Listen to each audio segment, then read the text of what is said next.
JB NSTS, Kolkata. The topic for today is sharing best practices in gifted education, a futuristic perspective in the light of National Education Policy 2020. To discuss this, we have three eminent personalities: Dr. Meenakshi Gokhale, Assistant Professor at SP College, Pune; Mrs. Malati Kalmadi, Founding Director, Kaveri Gifted Center, Pune; and Dr. Paramita Roy, Assistant Director, JB NSTS, Kolkata. Well, as for me, I am Veena Kulkarni, the Curriculum Head at Kaveri Gifted Center. An announcement before we begin. If the audience has any questions, of course you should have. So we will take all the questions at the end.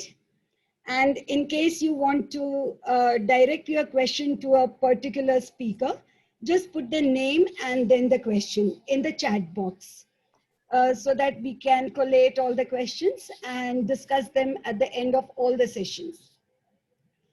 And I think most of you are on mute. In case you haven't muted your audio. Thank you, everyone. National Education Policy 2020 was released on 31st July. Since then, it has been much discussed, both in print media and social platform.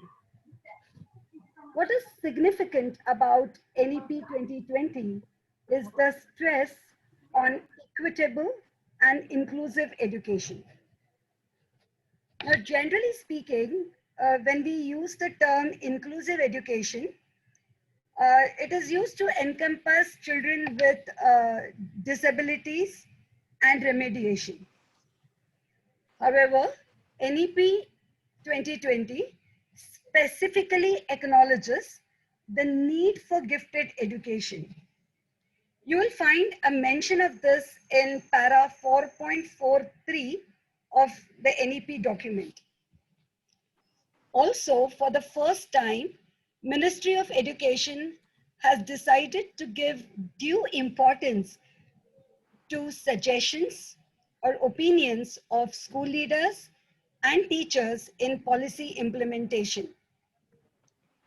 Question 51 pertains to gifted education, where educators are asked to give their recommendations on how to identify gifted children in school and how to nurture their talent. In light of this, it is not only relevant, but extremely beneficial for all of us to hear the views of the eminent speakers today. I will share the screen and then invite the first speaker of the day, Dr. Meenakshi Gokhale.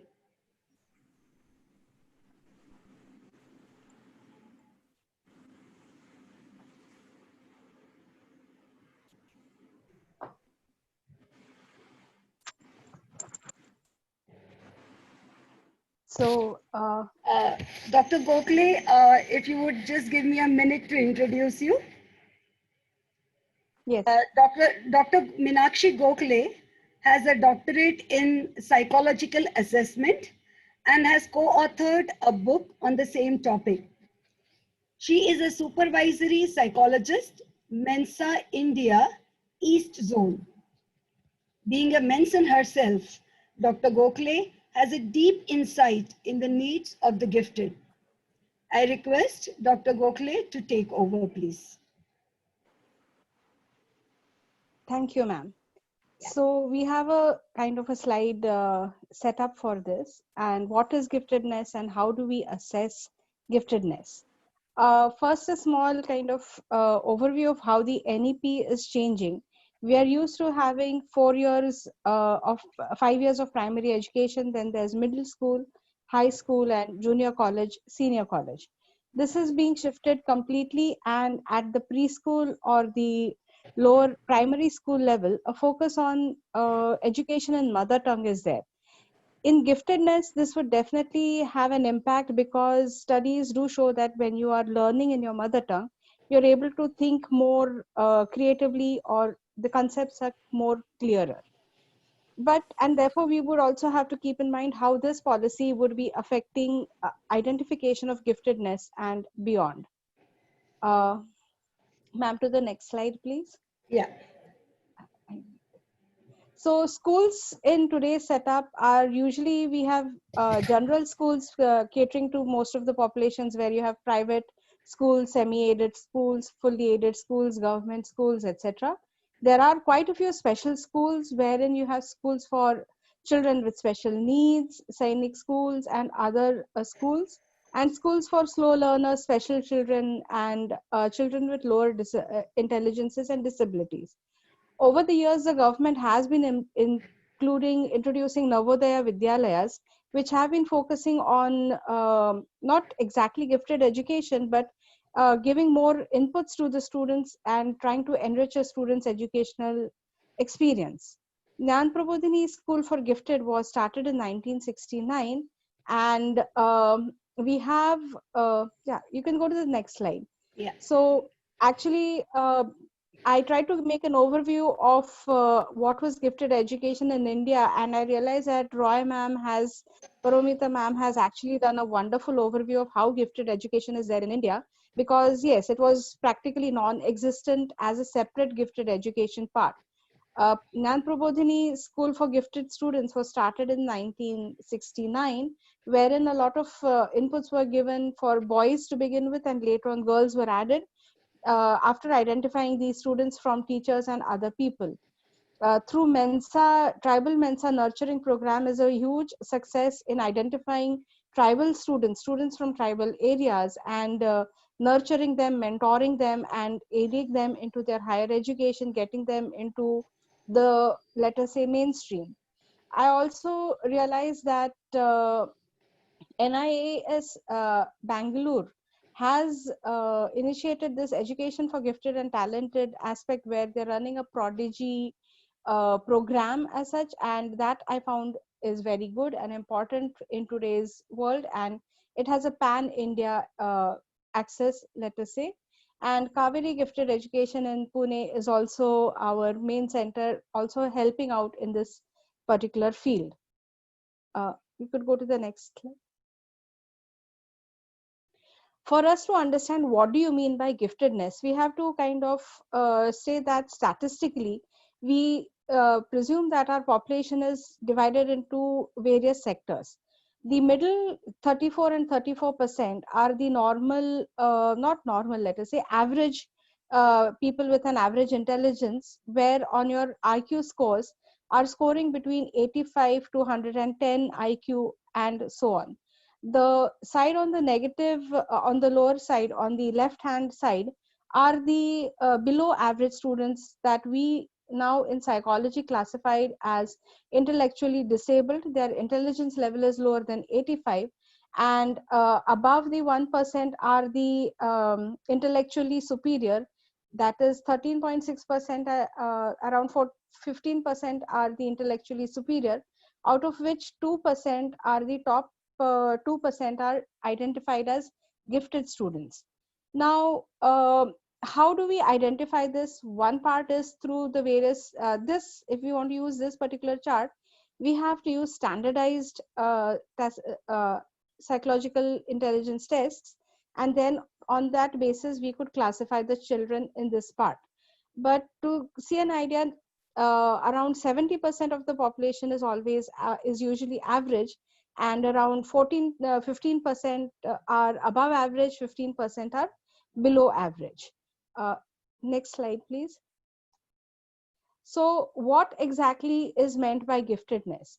There is not complete agreement, but most of the people, everybody does say that higher intelligence, higher creativity is a person who is a gifted person.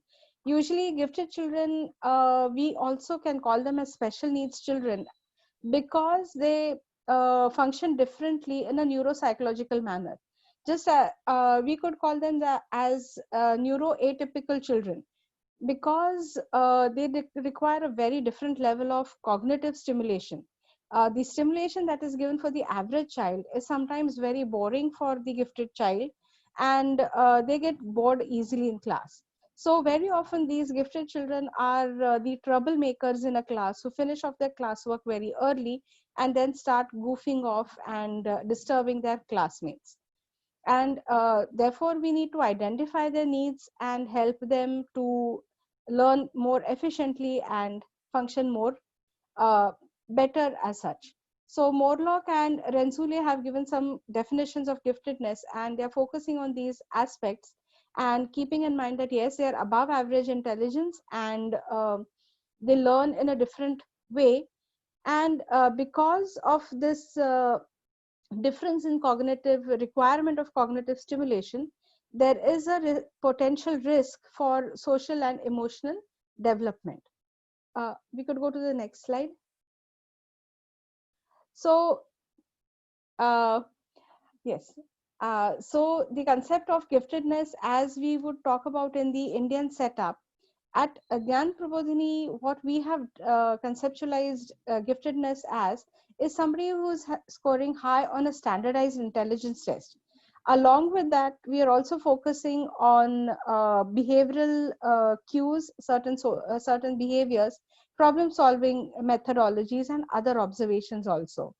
So the 1969 vision with which Gyan Prabodhini was started was that children with high potential ought to be selected and nurtured, so that they will help and become the leaders of our nation and help in the national progress.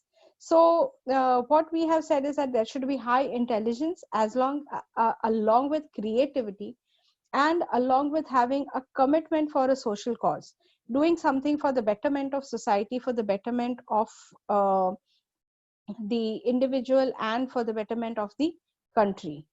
uh, National Institute of Public Cooperation and Child Development has described giftedness as an ability or a group of abilities to excel in any field of human endeavor.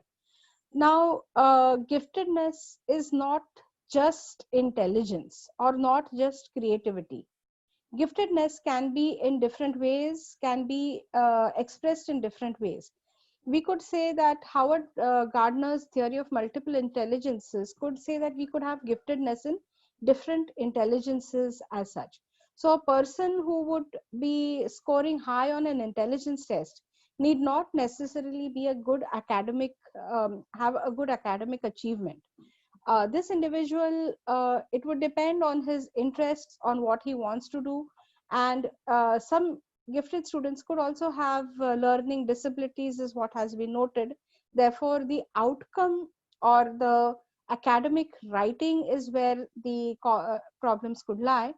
But you could have people who could be gifted with numbers, gifted with words, gifted in everything as such. So giftedness as a concept need not focus only on a single intelligence part, but we have to keep in mind that it is a ability to excel in the field that you are good at, let us say. We could go to the next slide.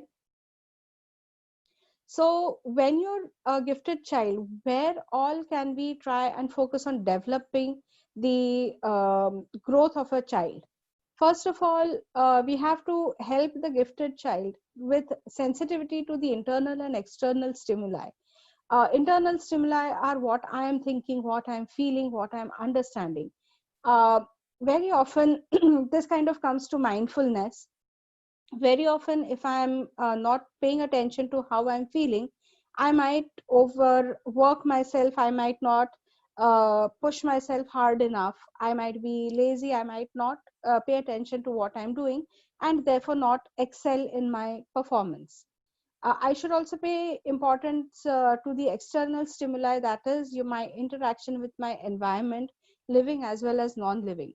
What is the atmosphere like? What is happening? What are my priorities?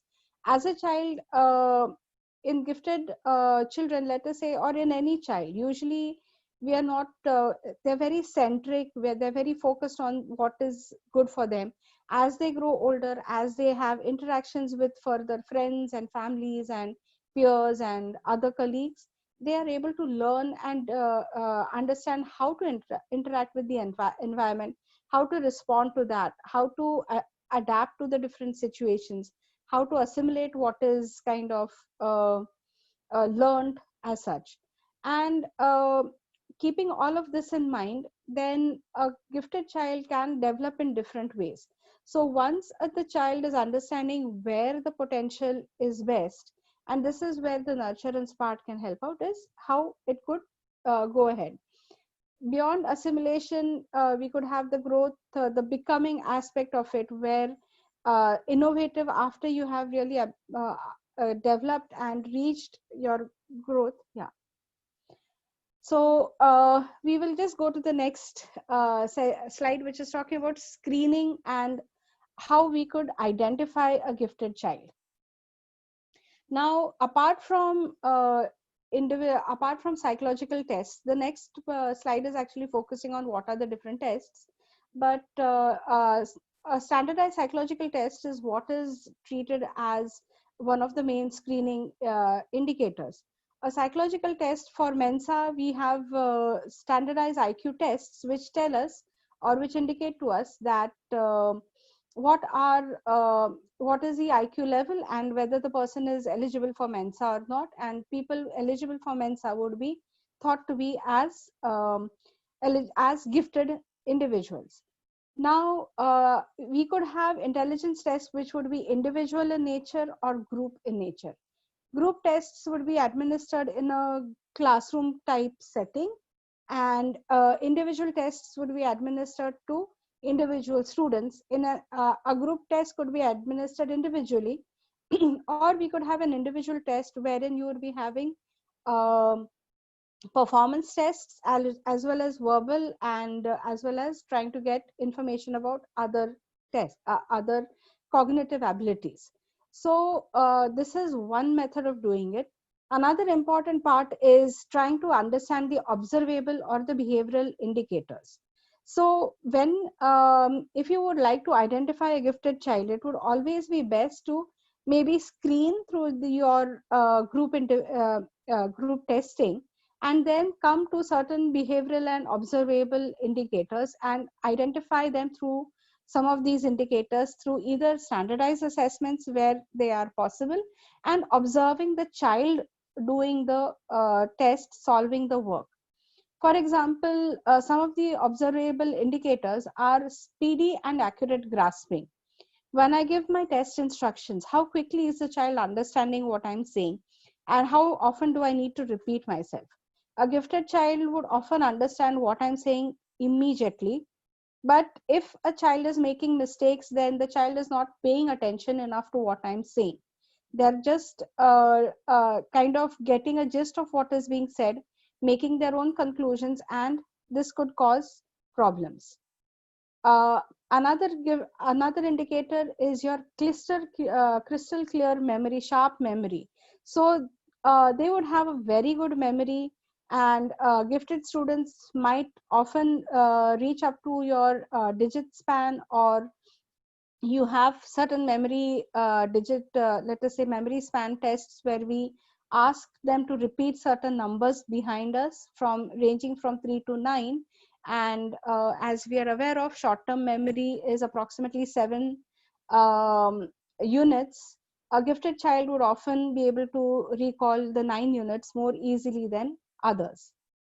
Logical thinking is something that is a very one of the hallmarks of a gifted child, is that when you're giving a particular sum, or not exactly a sum, a particular quiz or a puzzle, they're able to solve it much faster than the others, and they're able to get the correct answer much more quicker than the others. You could have a lot of out of the box thinking or a creative performance from a gifted child, and this is not necessary. But when a gifted child is nurtured, then the out of the box thinking is nurtured even further. You could, when a gifted child is doing something that he is really interested in, he's passionate about, then you would see that person really working hard towards it. Or you could even see sometimes that the gifted child is having a is doing some self nominated passionate work, or selecting a particular piece of task where they're really happy about, interested about it, doing that. uh, Gifted children are decision makers and problem solvers, and they are quick at they're able to sort out the information and crystallize on a good solution very well, and they're able to kind of really critically evaluate, see what is the good, the bad, the really pluses and the minuses. The next slide is my last slide, which is talking about assessment of these indicators. So as I said, one part of this assessment could be you could have a teacher nominate who to assess, but this is not the best. Only the teacher nomination would not work. You could have students try to nominate themselves, or have parents nominate. And it would be good when you have a lot of these three together combined in terms of identification. The first important method for identification is testing on the standardized intelligence tests and having them come score high on that. You could figure out that, okay, I would like to see people above a particular score and find out their observations. Doing observations in natural or designated or lab like situations would also help out, because these observations of the previous indicators, giving them certain tasks where we could do these objective observations, would help us out a lot. Sometimes peer ratings would also help a lot. At times, we could even have a teacher rate a child objectively on these indicators, and to see, rather than have a teacher nominate, have the teacher fill out forms for the students where they would objectively rate the students on these indicators, and then select those children for an intelligence test. So, as I would say, intelligence testing could be individual or group. Individual gives more information. And that concludes my slides and my part of the presentation. Thank you. Thank you, Dr. Gokhale, for an overview of gifted education in India.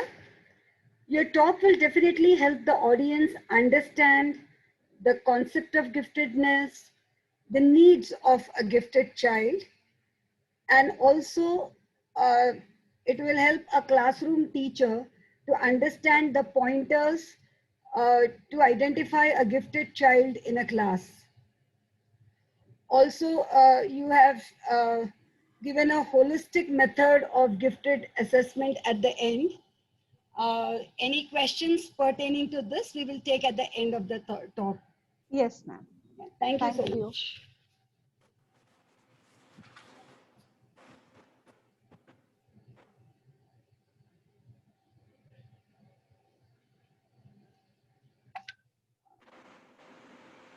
The next speaker is Mrs. Malati Kalmadi, Secretary and Managing Trustee of Kannad Sangha, which runs Kaveri Group of Institutes. She is also the founder director of Kaveri Gifted Center. Kaveri Group of Institutes was founded in 1963 and runs schools and colleges across Pune. Mrs. Kalmadi was instrumental in introducing gifted education in an established setup with diverse student population. Since its inception in 2014, within a short span of 6 years, Kaveri Gifted Center has been recognized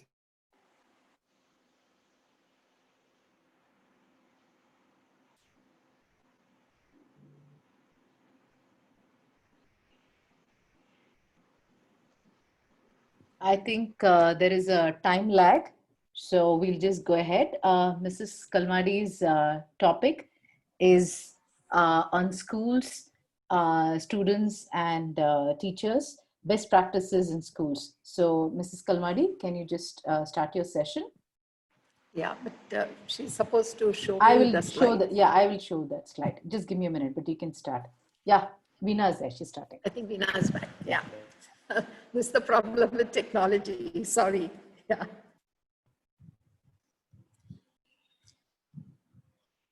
So I think till Veena is able to share the screen.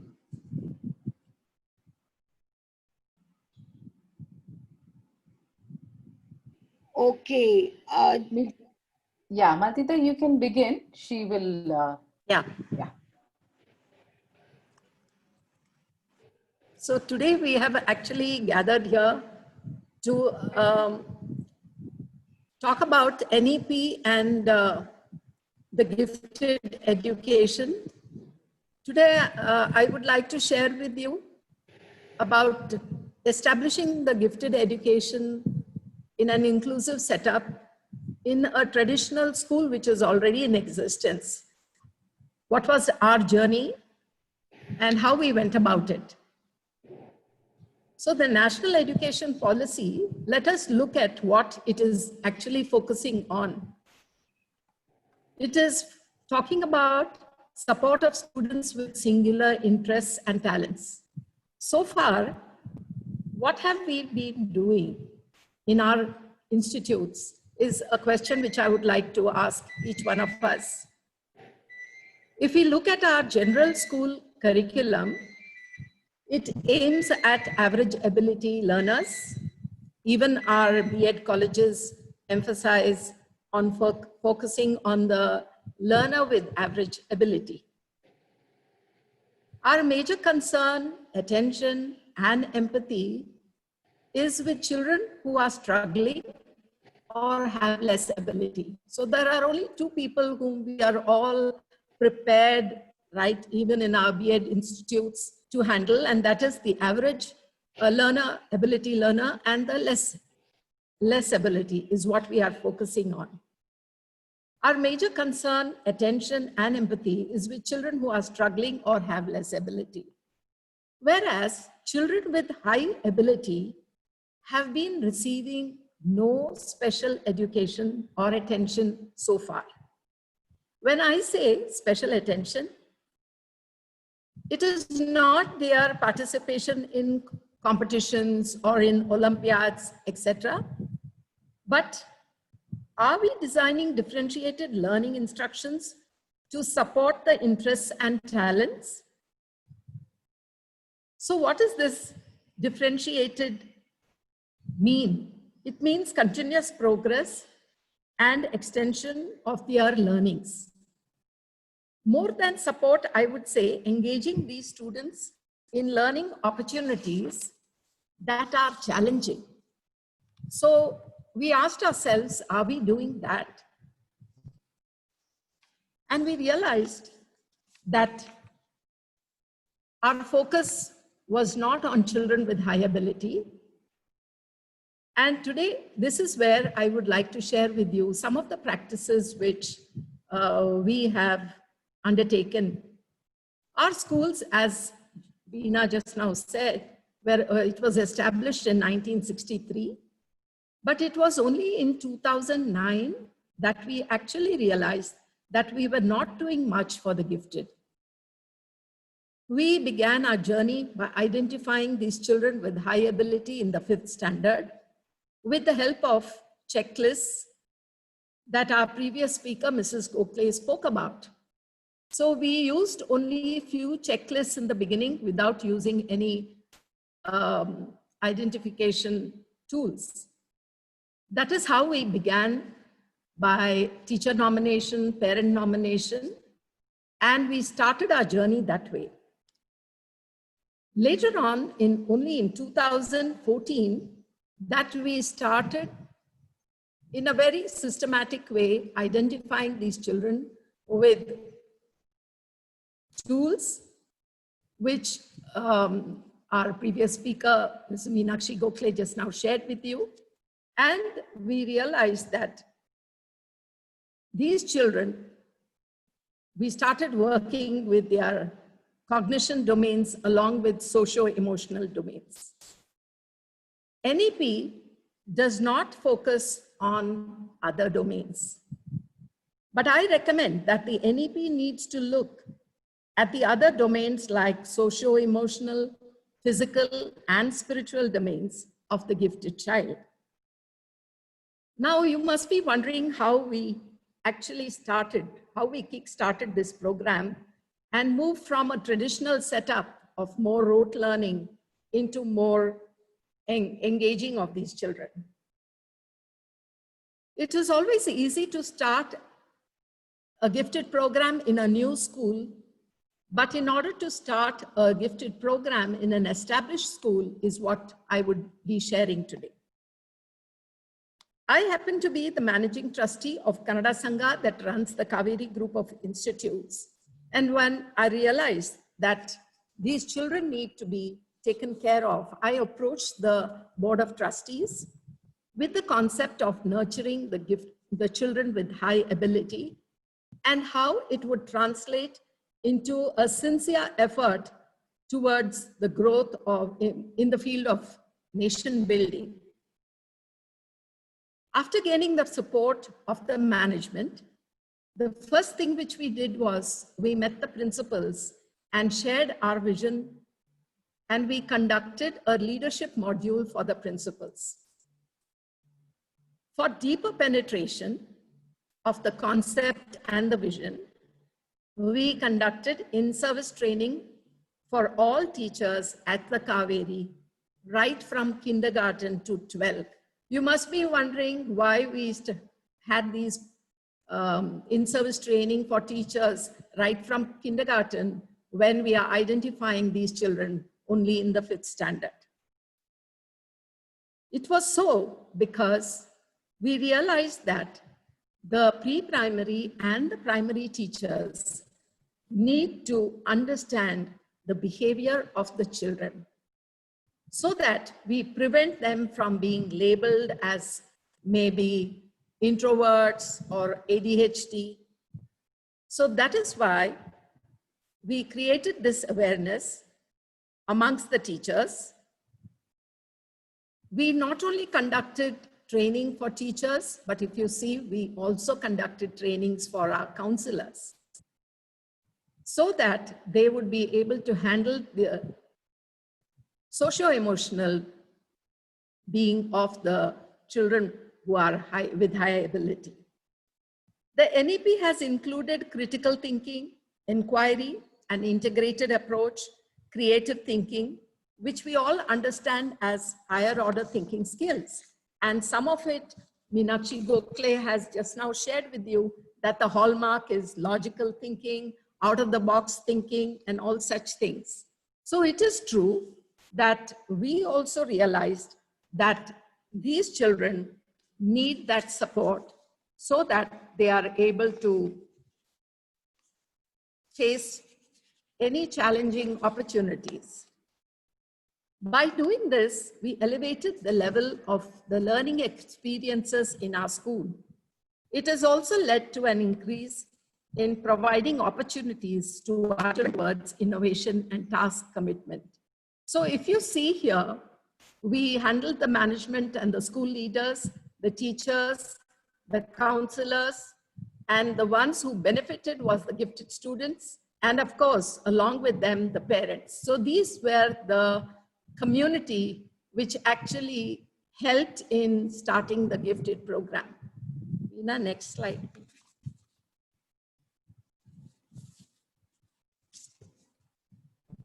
Now, what did we do with our teachers? With our teachers, we conducted, as I told you, awareness program, and we also worked on differentiated instructional strategies in a diverse classroom. And we were able to, from the teachers who we trained, we were able to identify few teachers who were able to work on this differentiated instructional strategies. And our enrichment programs, we have the Atal Tinkering Lab. So we were able to work on our children with high ability through these enrichment programs. We also, in the class 5, we had for mathematical ability and scientific ability, we conducted various activities which would help them nurture their cognitive abilities. So this way, we are still running these programs in our school with regard to the teachers, and we have formed a group of people who are all the time working on creating these different tools in the classroom. So this is a work in progress, and we would be definitely helping the gifted child in our endeavor through the cognition, the domain of cognitive abilities.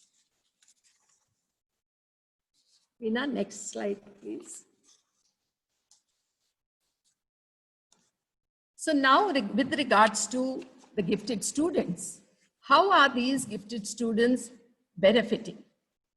So what we are doing is, we are able to identify these children, and we conduct weekend nurturing programs for these children.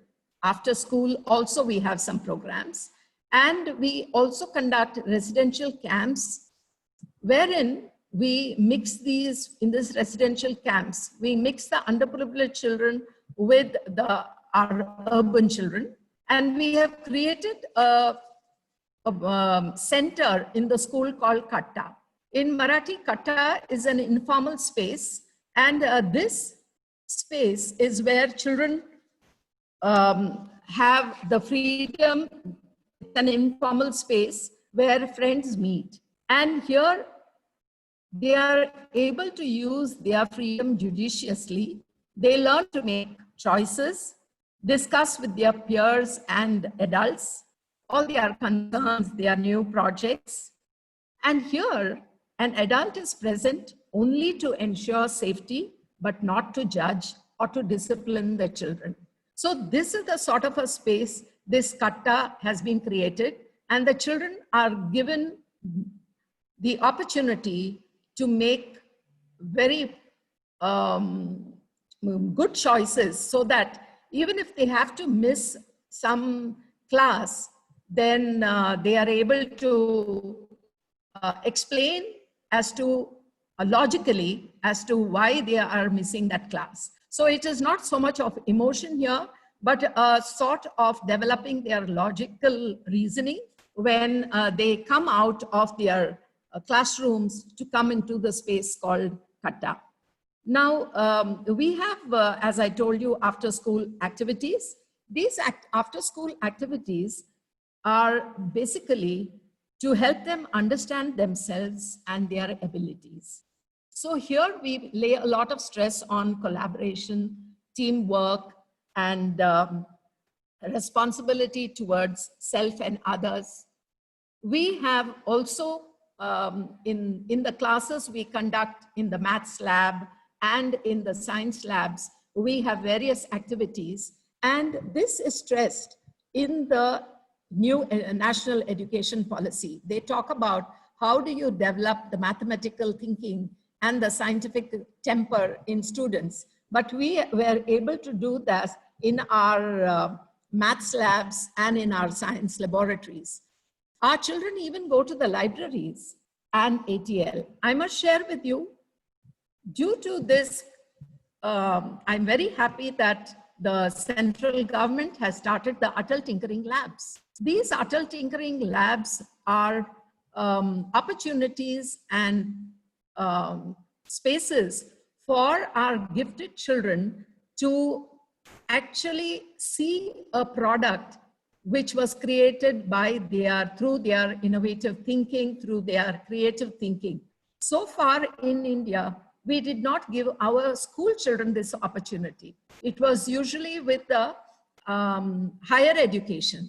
But I'm delighted and I'm happy to see the innovation which is happening in schools, because it is said that this sort of a creative thinking, if it is nurtured in schools, then as an adult, this child would be able to create much more. Now, with regards to mentoring, here I would like to share with you that in a large school, like a school which has got primary school and the secondary school up till class 12 together, it would benefit our children with gifted children with high ability, because were able to see that our sixth standard child who had talent and showed ability in, say, physics. We had a child like this who had ability in physics and wanted to understand more of physics. We were able to get him into, connected him with teachers in the 12th standard, 11th standard. So this sort of mentoring is what could happen and has benefited us. And the mentoring also with different experts, scientists, and with research laboratories, this is what we have done. Now, with regards to parents, I would like to share with you that parents play a very important role. And as Reina Subotnick has said, parents to be involved in their children's lives, psychosocial variables play an essential role in the manifestation of giftedness at every developmental stage. Both cognitive and psychosocial variables are malleable and need to be deliberately cultivated. These children need differentiated learning experiences in order to thrive. So keeping this in mind, our parent support group is very, very active. We meet at regular intervals. We could have another webinar just to discuss about the parent support group, so I will not spend more time here. These parents not only share their experiences with the group, but they support one another. They help the school in finding resource persons based on the individual interests of the children. Some parents offer their own area of expertise to the students. So these are some of the programs that we have included. And normally, if it were only a school-led program, then I feel that the benefits are not very fruitful. But because the gifted program in our school is a school and parent-led program, the partnership is healthy. So according to me, a gifted achiever is one where the home and the school has recognized the giftedness. And a gifted underachiever is one where one of the, either the home or the school has not recognized the giftedness. So I feel that the power of the parents in the program was not touched upon in the national education policy. And we need to recommend this to the national education policy. Of course, the community did help a lot. The industry, we approached industry and academia like ISER, IUCA, and we went to the industry like Tata Motors. And so this, I feel that a gifted program in a school can do wonders if we get the community also. So we need the support of parents, we need the school support, and we need the community support in order to enable us to have a gifted program in any school, whether it is school for underprivileged or whether it is a school for in the urban setup in a private school. What you need to do is the leadership of the institute has to be convinced that high ability children also do need support, just like children with learning disability or children with special needs. So they are just like one more special need that has to be nurtured. Thank you very much.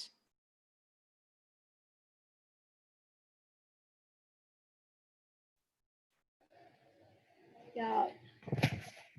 Thank you, Maltitai, for sharing with us Kaveri Gifted Institute's paradigm shift from being a school to being the high-performing school with a vision to raise the bar of learning experiences for all the children through the Gifted Education Program. Educators, the last speaker for the day is Dr. Paramita Roy, Assistant Director, JBNSTS. Dr. Roy has made significant contribution in the gifted education space, both in India and internationally. She has immense experience in STEM-based mentoring programs for high ability children. She is presently engaged in research on various aspects of gender equity in science. Wow. I request Dr. Roy to share her views. Thank you, Dr. Kulkarni. Good evening, ladies and gentlemen, friends and colleagues.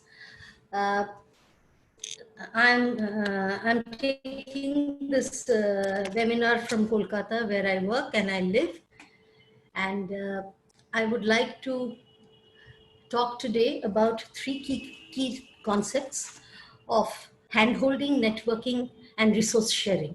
So I have been working with Jagadish Bose National Science Talent Search, India's oldest talent search organization. We started even before the National Talent Search, but we are West Bengal based. So the program is more for West Bengal scholars.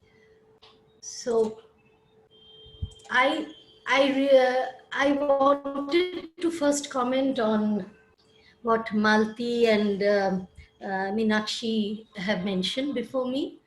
They have given a very apt overview of the things that the government is thinking, and in that context, what we can do as citizens and as educators. But the problem with the policy, I mean, I'd be the devil's advocate. In a policy of nearly, say, 25,000 words, you really have to look, you have to really search for what is being mentioned about gifted education. And I'm not surprised, because in a country such as ours, with heads of institutions, policyholders, policymakers, they are all really worried about the issues of equity. And somehow, in that equation of equity, high ability students do not fall. When we talk about equity, we are usually talking about bringing a below average student to an average level, or making an average student slightly better. But we have taken it for granted that the brilliant student or the high ability student will fend for himself or herself, and it's not going to be, one doesn't really need to invest. Now, this is where the problem lies, but that in itself may not be the problem if we continue the way we think about gifted students. And the role of parents here is absolutely crucial to first identify such a child at home, because it is not always that one has access to psychometric tools. In fact, many of us probably don't, subscribe to that view that intelligence testing can be taken as a final word. But yes, it is just one of the parameters that we can check. But even then, I would use that with a pinch of salt, because through my experience with my institution and dealing with STEM students, science, technology, engineering, medicine, maths students, over many, many years now, I find that somewhere the correlation between IQ test and potential for creative thinking in science is not really a very, not a very clear-cut sort of an equation. Whereas it is true that most creative students and most high ability students, they have intelligences of various kinds. It is not true that a highly able student, a highly intellectually able student, may eventually be creative and has the potential for creative work. Having said that, I would like to share with you my views on what I mean by hand-holding, networking, and resource sharing. You know, we can read 100 books on how to do things right and how to parent well and how to be a good educator and how to motivate our students in class. But again, from experience, I've learned that sometimes probably having just the passion to move out of the box and do something for the child, and at that time not follow the rules and go back to the books, but just using an instinct to understand whether the student needs something, is an ability I think we all need to develop as parents, as siblings, as neighbors, or whatever. So while books help us and while research helps us, there must be something more dynamic about the way we are treating these children. And one thing I must admit, that most of the times when we find an intellectually able child, we tend to, so go overboard about the child, thinking that, oh my God, this child is so good. Now, I think that is where we make the first mistake, because immediately we are making the child conscious of the fact that he or she is different from somebody else. To make a child understand that he or she has the capacity to think in a different way does not necessarily translate into our telling them that you're brilliant. Because we have seen through our experiences with gifted students that while many of them enjoy this sort of a label that I'm brilliant, many students who are brilliant or who are high ability, they are very confused about what it means, because then they think that they are expected to do better in exams. And usually when we call them brilliant, it's because, we see some tangible performance, which is based on some test or some marks or whatever. So I think it is very important to differentiate between the effort the child is making and the performance that the output that he's giving. What I'm trying to say finally on this point is that hand-holding a child is much more subtle than the word hand-holding. Hand-holding, it would be rather, I would say it is more mind-holding.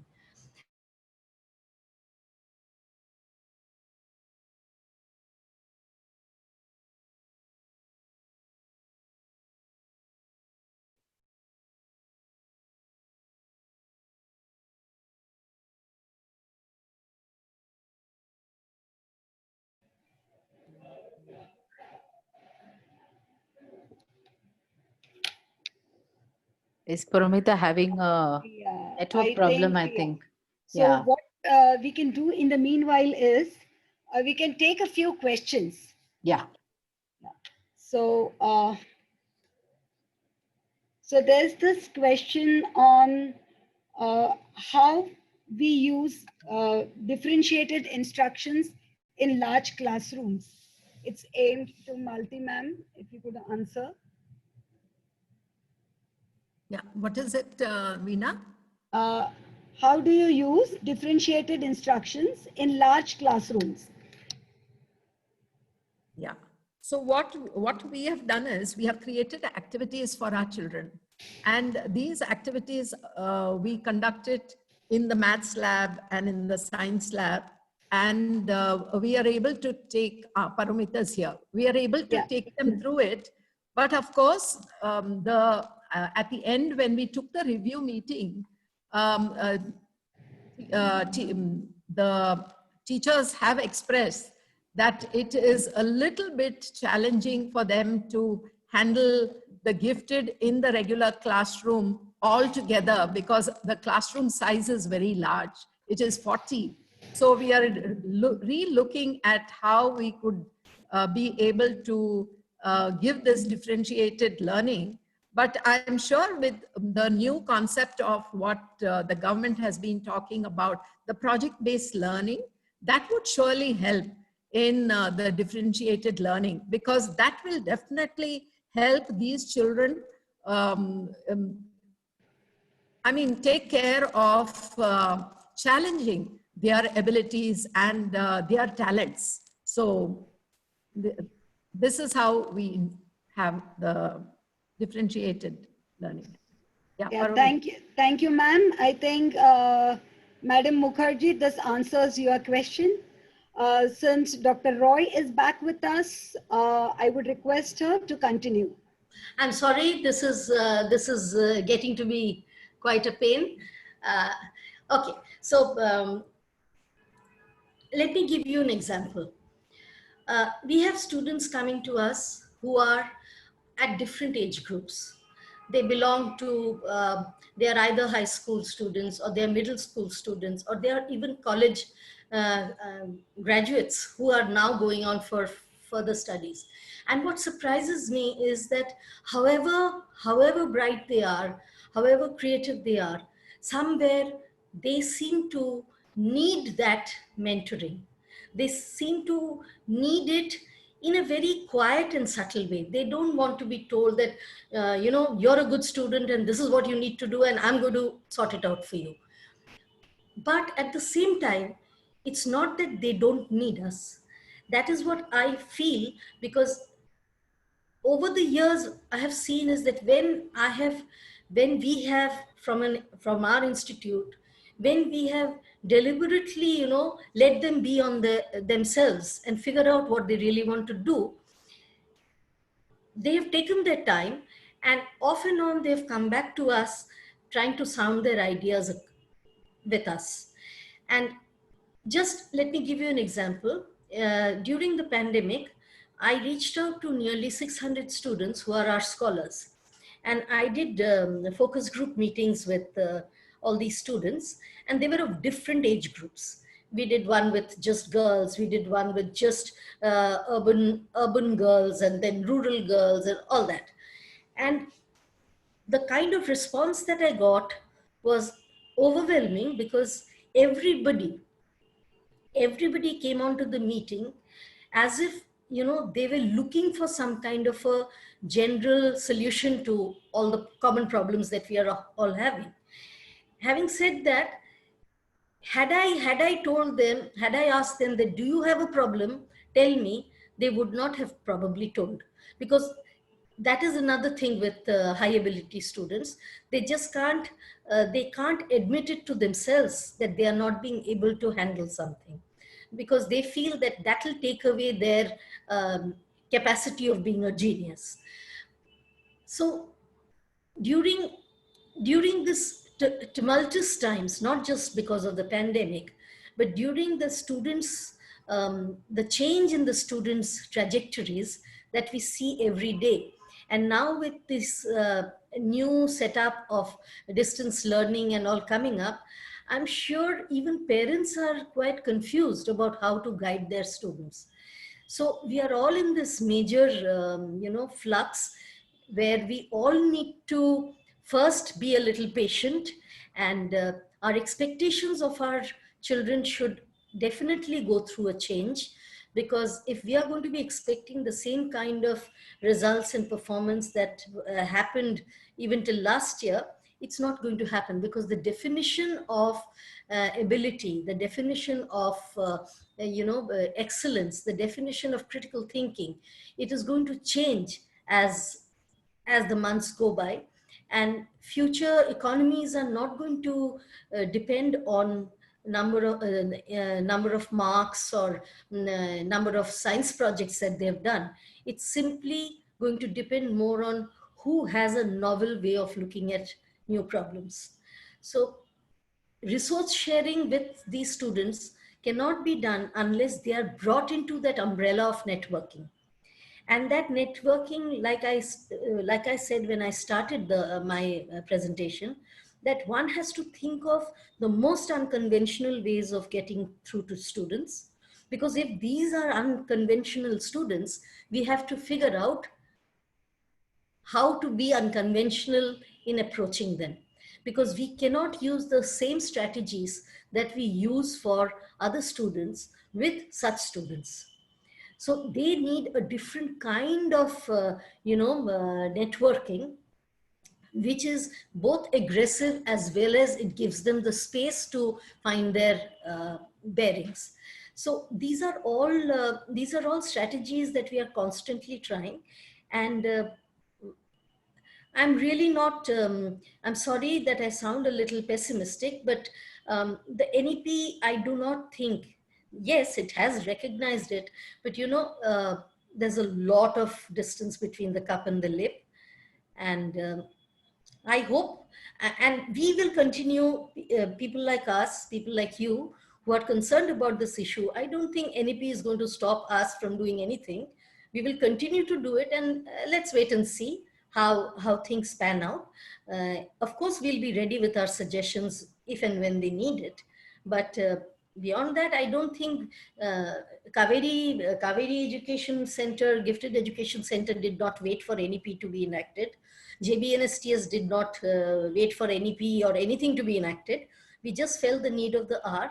And I think we can continue doing it as parents and educators. We will anyway do it for our children, whether there is a policy or not.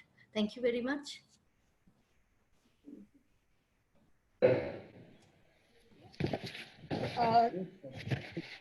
Thank you, Dr. Roy.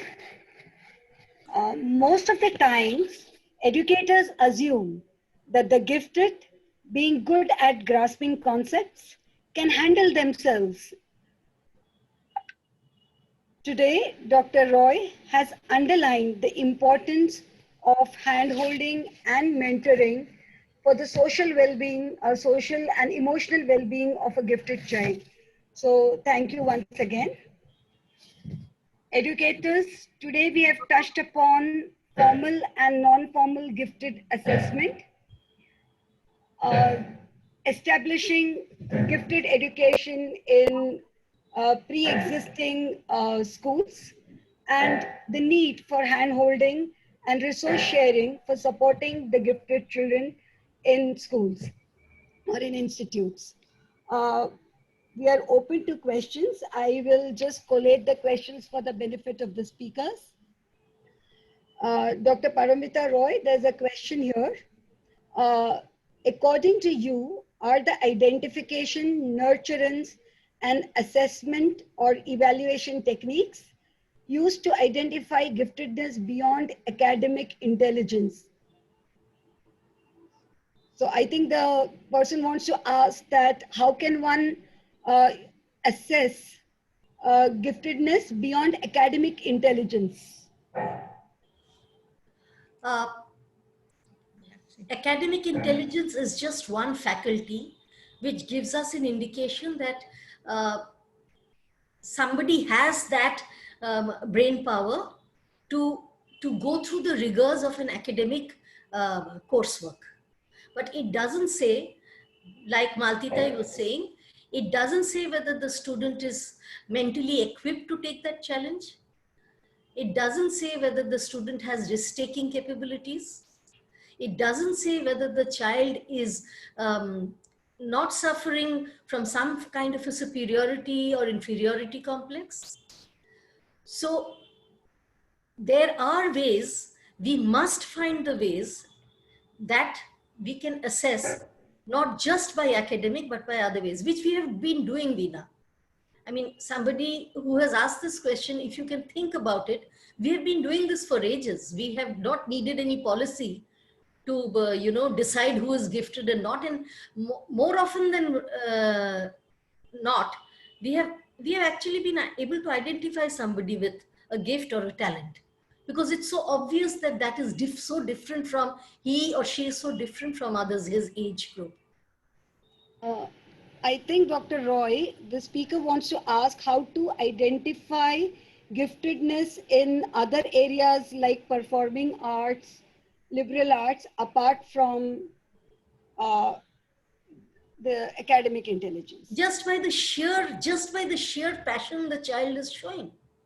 For example, if there is a child who is, learning Bharatnatyam, there are 20 children learning Bharatnatyam, but there is something about this child that is much more advanced. I mean, she may not she may not be able to dance that well, but her effort, her level of interest, the amount of time she is willing to devote on it, and what she is willing to give up to pursue this, it all tells about somebody who has its own way, who has her own trajectory, which is more important to her than competing with 10 other Bharatnatyam students. And it shows. Yeah, Same thank thing you. with sports. Same thing with sports. I would like to add, Veena, because I have the experience of a gifted child who is into playing the piano. And what this child has done is, Renzulli talks about it as task commitment. The focus on what you're passionate about. You don't need an adult to tell you, come on now, practice your piano or practice your dance or practice. These children on their own are able to practice, and they are able to create over and above something so beautiful. And till they achieve that, they are at it, come what may. They are able to manage their studies. They are able to manage everything.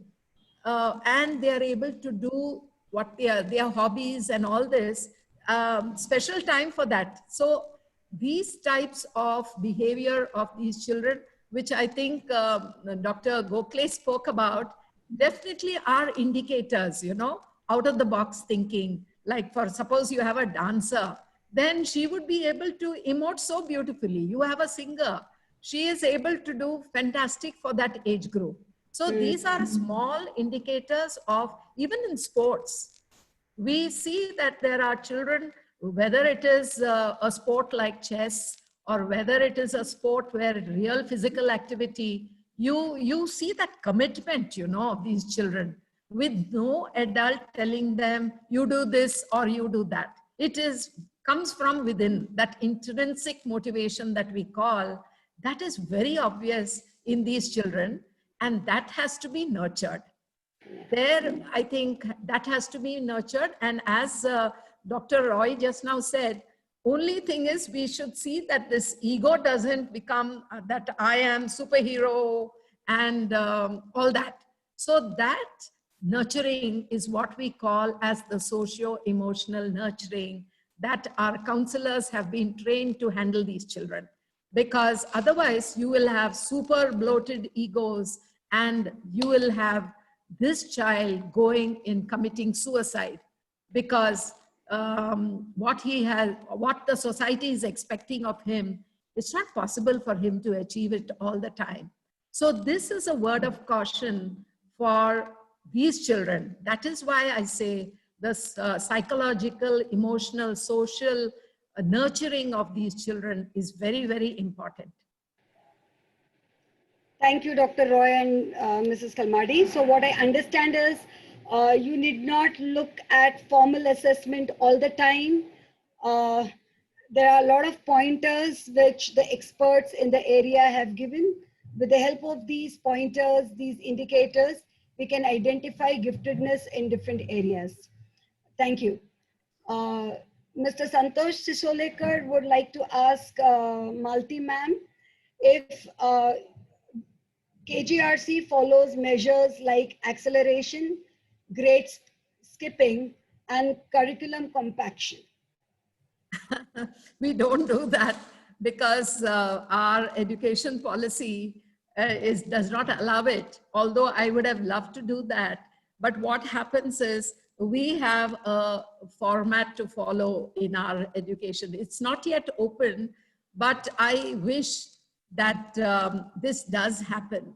But only one concern of mine is, if it happens, and knowing the mentality of our parents, they will push these children into acceleration, which should not be the point. So it has two sides to it. Acceleration is good, but knowing the mentality, Indian mentality for trying to achieve everything very soon, I'm afraid that our Indian mentality, it doesn't suit. Acceleration doesn't suit. But what we have done is, in our own way, we have seen that the child who's so inquisitive and curious, he is connected to mentors with whom conversations could happen. So we have children connected to scientists, we have children connected to different, basically we have only so far done with scientists and with industry. We have not yet connected in the sphere of art or sports to anyone. So we are still trying to do that. But so far we have connected only in the space of maths and science. That ability we have been able to connect. But acceleration we have not been able to do. But enrichment, yes.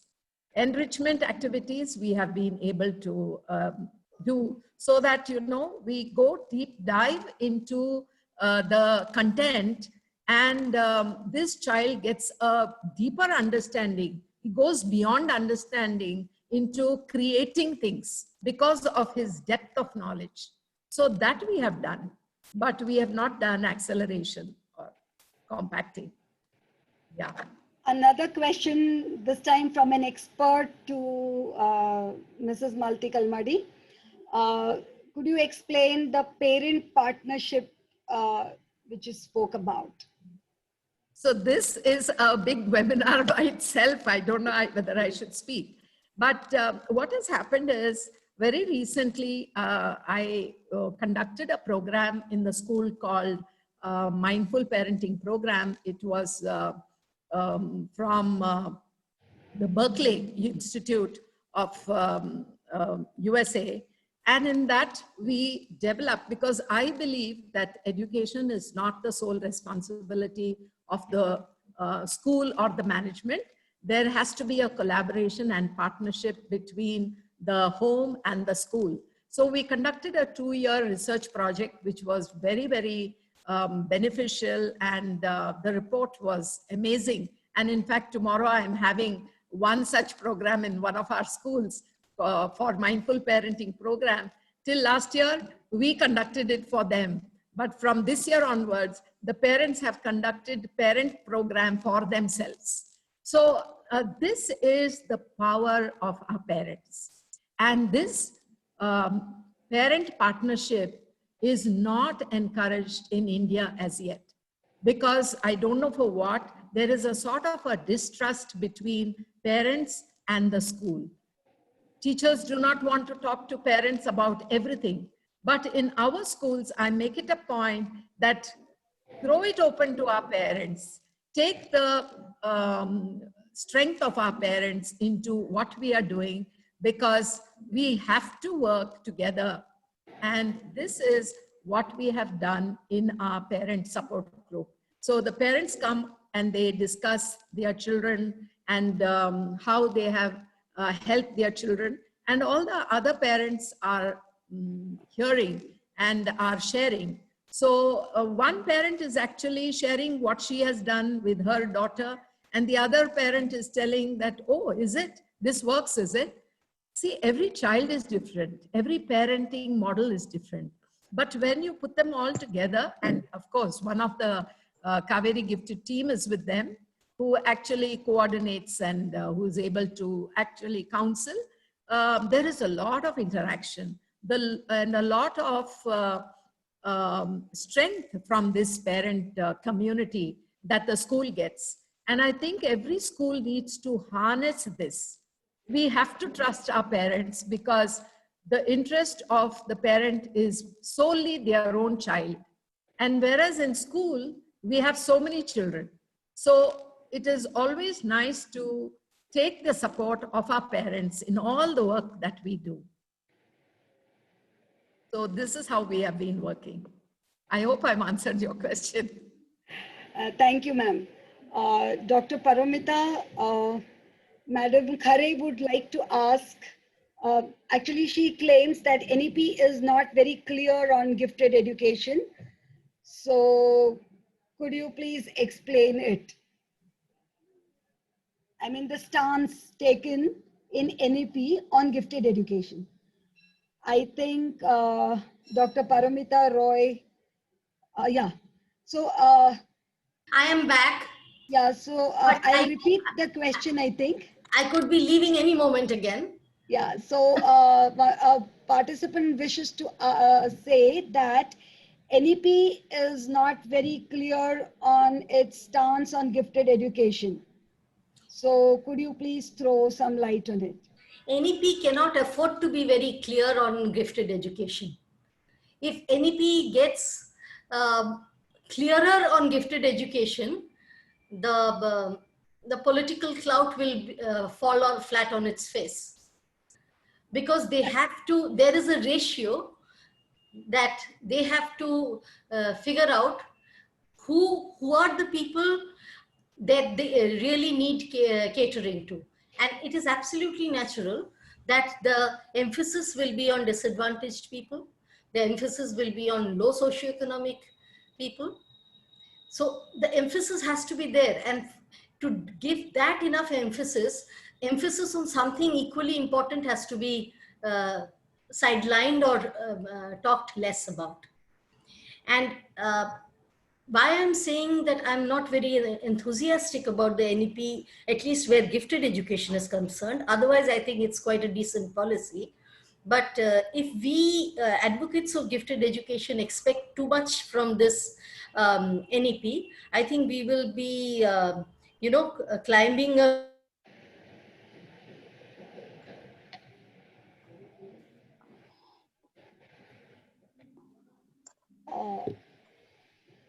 I think Dr. Paramita got disconnected again.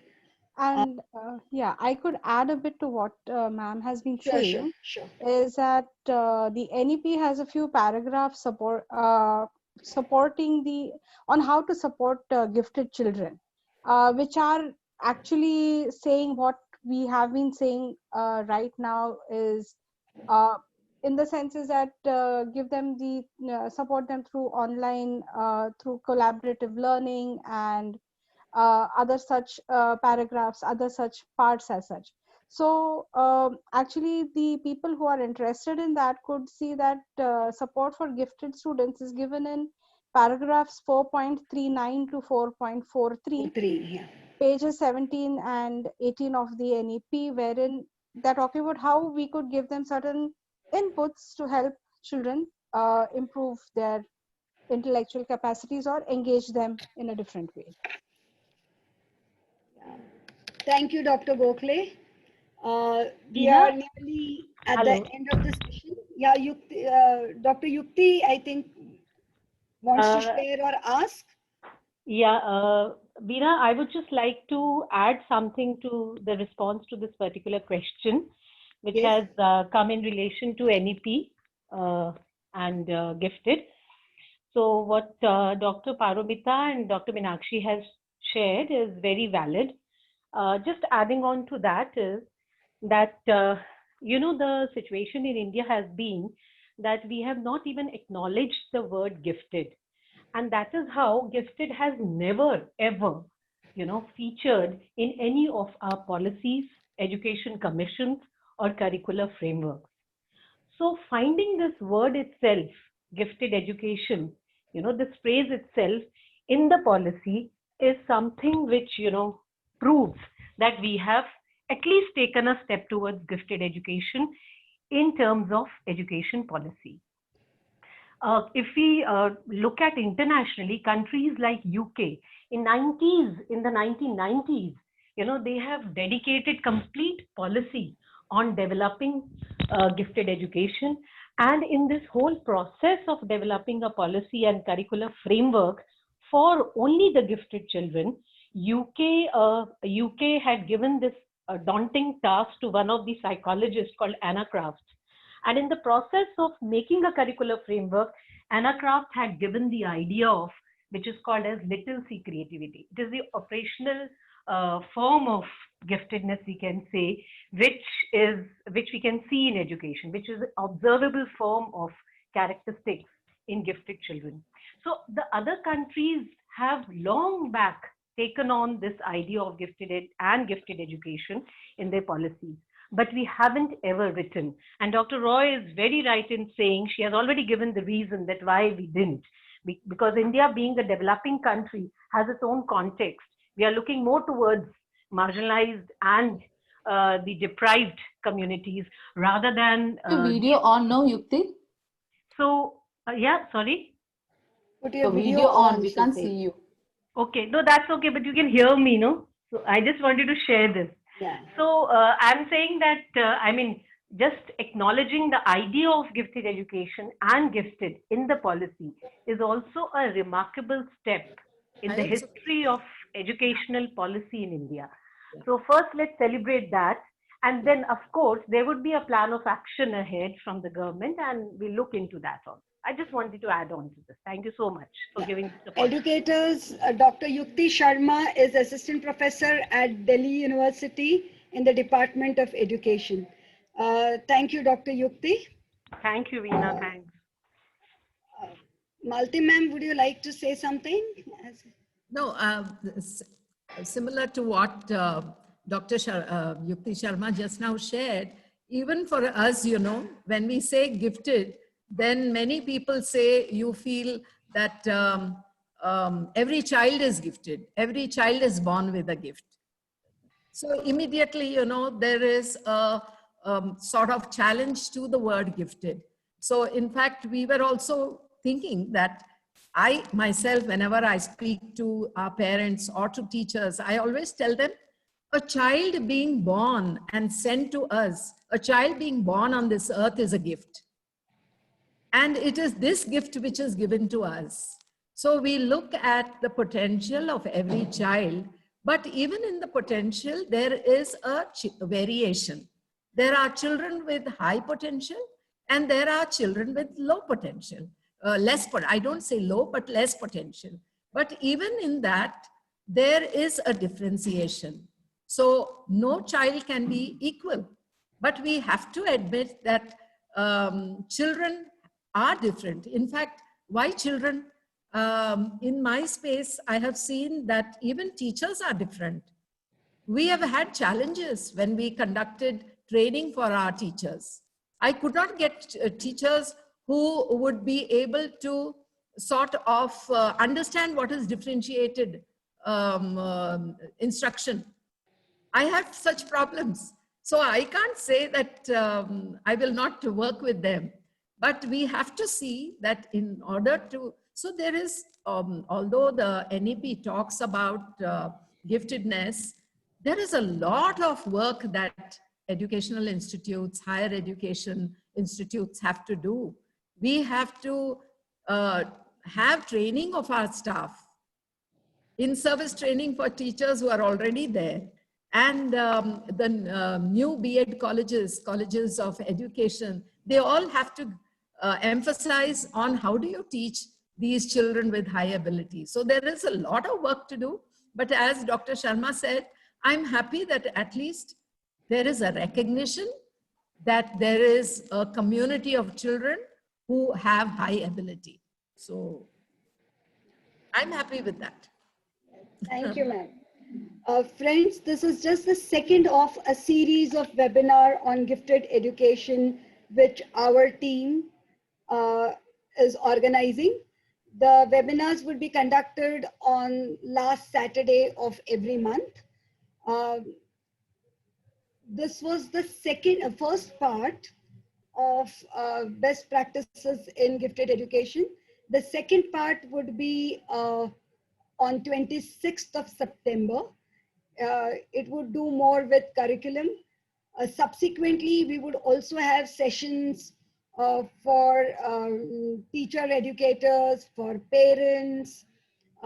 So be patient. I know the chat box is full of questions, but I took only those which were pertaining to today's topic.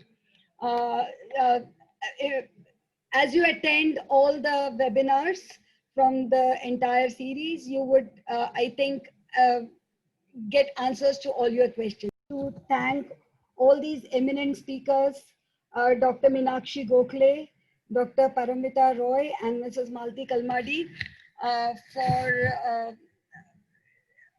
explaining this vast and deep field in as lucid manner as possible for all of us. Thank you, educators, to spare Saturday evening uh, to brainstorm on the topic of gifted education, which is not so popular in India till now. As Mrs. Kalmadi always says, each child is unique, each child is special. So even the gifted child is unique and special. This forum has been created to look into the needs and work towards the holistic growth and development of the gifted children. Thank you, ladies and gentlemen. Uh, See you on 26th of September, same time. Thank you once again. Thank you, Veena. Thank you very much. Yeah, And I'm thank you, Veena. Thank sorry you for going in and out. I'm sorry. So thank you also Thank you, for Dr. inviting